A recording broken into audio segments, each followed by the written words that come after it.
गुजरात से नमक और ग्लूकोज मिलाकर नकली रेमडेसिविर इंजेक्शन बनाकर मध्य प्रदेश से पूरे भारत में खपाने वाले 4 मुख्य आरोपी 26 मई तक इंदौर पुलिस की ट्रांजिट पुलिस रिमांड पर हैं।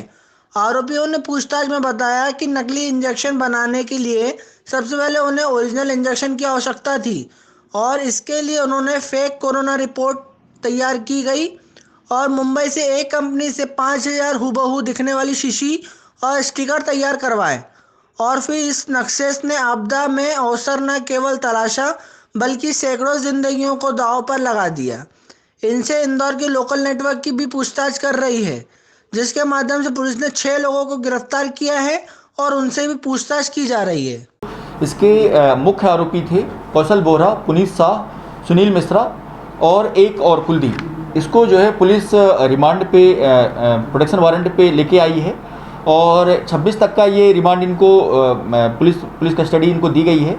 पूछताछ इनसे की गई डिटेल में और पूछताछ में इन्होंने ये बताया कि पुनीत शाह जो है डिस्पोजेबल ग्लव्स और इसका काम करता था ये, और इसके किसी मित्र ने कहा कि मेडिकल लाइन में यदि काम किया जाए तो बहुत पैसा है और रेमडेसिविर इंजेक्शन यदि मिल जाए तो यदि अपन बना करके यदि कहीं से मिल जाए अपन को और अपनी उसकी सेलिंग करें तो बहुत पैसा बना सकते हैं। और तब इन लोगों ने, कौशल बोरा और पुनीत शाह ने प्लानिंग करी कि एक जो है अपन को असली रेमडेसिविर इंजेक्शन मिल जाए तो हम उसको कॉपी कर सकते हैं। तो इन्होंने संपर्क किया, लेकिन ये बात आई कि जब तक आपकी कोरोना रिपोर्ट पॉजिटिव नहीं होगी और आपके पास वैलिड डॉक्यूमेंट नहीं होंगे तो आपको रेमडेसिविर इंजेक्शन नहीं मिलेगा। तो इन्होंने जो है एक फर्जी कोरोना पॉजिटिव की रिपोर्ट पुनीत शाह की तैयार करी और उसके आधार पे एक असली रेमडेसिविर इंजेक्शन लिया इन्होंने।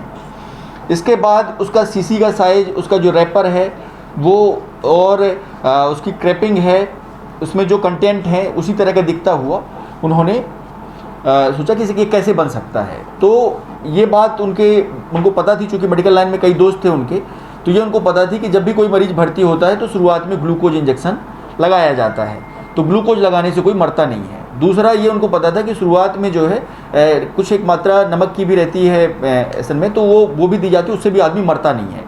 तो इन्होंने जो है ग्लूकोज और नमक को मिलाकर के ऐसा तैयार किया, वो तैयार किया जो कि हूबहू जो है रेमडेसिविर की तरह दिखता था और जो कि आसानी से बिक सकता था। फिर इन्होंने अपना पूरा प्लान तैयार किया कि इसकी सीसी कहाँ से तैयार की जाए, इसका रैपर कहाँ से बनवाया जाए। तो इन्होंने मुंबई में जो है एक कंपनी है वहाँ से इन्होंने सीसी का करवाया, सीसी का ऑर्डर दिया। तो शुरुआत में इन्होंने 3,000 का ऑर्डर दिया था, लेकिन जो सीसी बनाने वाला उसने कहा कि 5,000 से कम मैं नहीं बनाऊंगा। उन्होंने कहा ठीक है भाई 5,000 बना दो। उसने 5,000 सीसी इन्होंने शुरुआती दौर पे इन्होंने ली थी और रैपर छपवाए इसके, और इसके बाद इन्होंने इंजेक्शन करवाई। इन्होंने टोटल करीब ऑल ओवर इंडिया में जो अभी ये बता रहे हैं कि 5 से 6,000 इंजेक्शन इन्होंने खपाए हैं।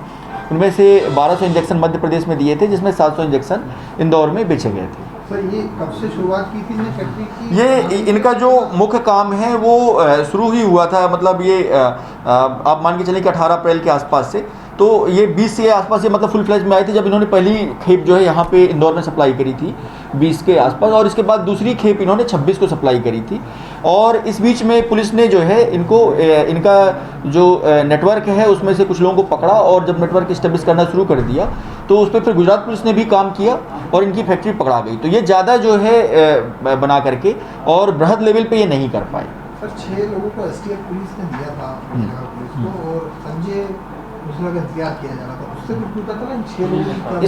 इसमें जो है जो इसमें वैभव त्रिपाठी लड़का है, वैभव त्रिपाठी को सुनील मिश्रा ने 43 इंजेक्शन दिए थे। ये सुनील मिश्रा जब सामने आया तो हम लोगों ने वैभव त्रिपाठी और सुनील मिश्रा का आमना सामना कराया और ये बात बिल्कुल क्लियर है कि 43 इंजेक्शन दिए थे। इसके बाद इन लोगों ने, ये 5-6 लोग हैं जिन्होंने मिलकर के डिफरेंट जगह पे इंजेक्शन दिए थे, जिसको एसटीएफ ने पकड़ा था, और पकड़ने के बाद उनमें 6 को इसमें आरोपी बनाया गया है। सर सुनील मिश्रा का इन दोनों जो आरोपी उनसे किस तरह का संबंध है? इसमें क्या था कि सुनील मिश्रा जो है डिस्पोजेबल का काम करता था, मतलब ग्लव्स बनाने का और ग्लव्स खरीदने बेचने का, इस टाइप का। तो इस माध्यम से वो संपर्क में आया था। बाद में जब रेमडेसिविर की जरूरत पड़ने लगी तो रेमडेसिविर इसने जो है इनसे संपर्क किया, तो उन्होंने कहा कि ठीक है मैं प्रोवाइड करा दूंगा, और इस तरीके से ये सुनील मिश्रा संपर्क में आया। कायदे से अभी तक जो बात सामने आई वो ये है कि शुरुआती दौर में सुनील मिश्रा को भी नहीं पता था कि ये जो है इंजेक्शन नकली दे रहे हैं इसको। बाद में जब ये पता चलने लगा कि ये जो है ये इंजेक्शन कई बार शरीर के अंदर जाने में दिक्कत हो रही है कुछ मरीजों को, तो फिर इसको पता चला कि ये नकली हैं। तो इसके बाद फिर इसने जो है तब भी इसने रोका नहीं उस चीज़ को, तो दोषी तो है।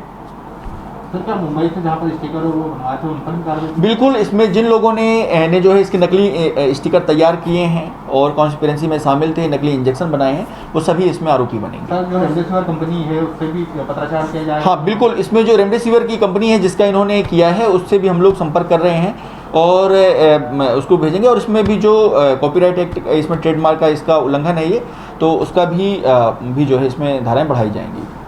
तो एक प्लान